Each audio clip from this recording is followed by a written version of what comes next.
Hello and welcome to my speech, exercise, and health. This will be my audience today. So let's get started.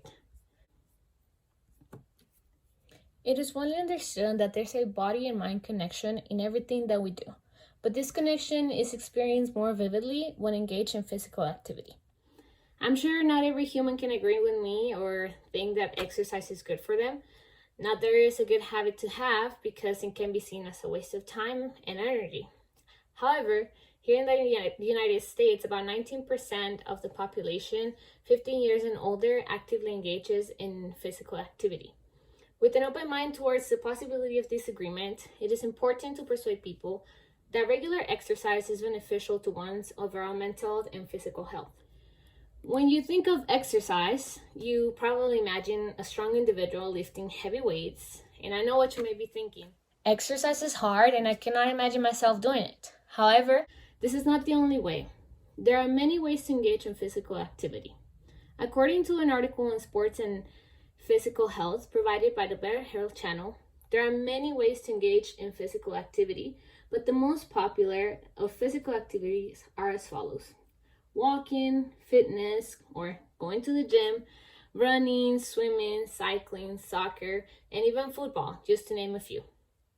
This shows that engaging in physical activity does not simply mean lifting weights or anything complex, really. To say the least, working out can be fun if you can find what works for you and what it is that you like to do. Working out does not have to be boring, and in trying something new can often be fulfilling. In addition, an article called Sports and Exercise, as reported by the U.S. Bureau of Labor Statistics, provides numerical data that shows that about on average 30% of people in the United States choose to walk for exercise. And although walking may seem as easy, it is the preferred physical activity for adults 15 and over here in America. It does not mean that walking is the only option, though. As a matter of fact, these same statistics show that about 13% of people choose weightlifting as their preferred type of exercise.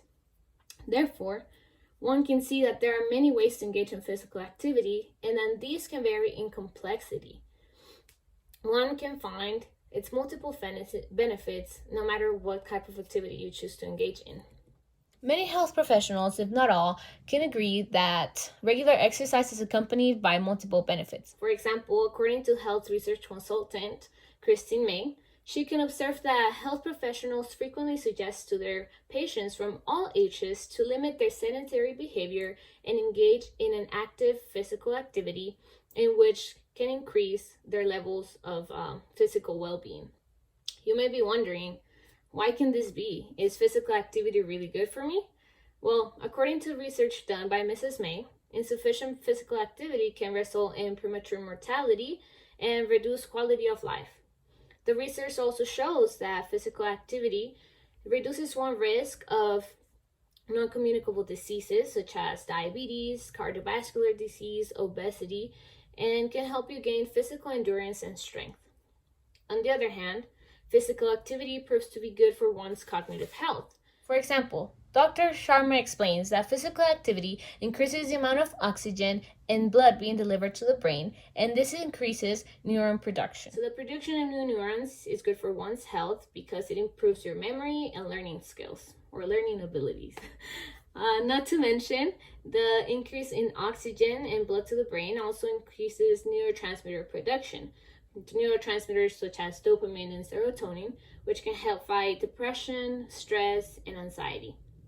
This comes to show the importance of regular exercise in one's mental health.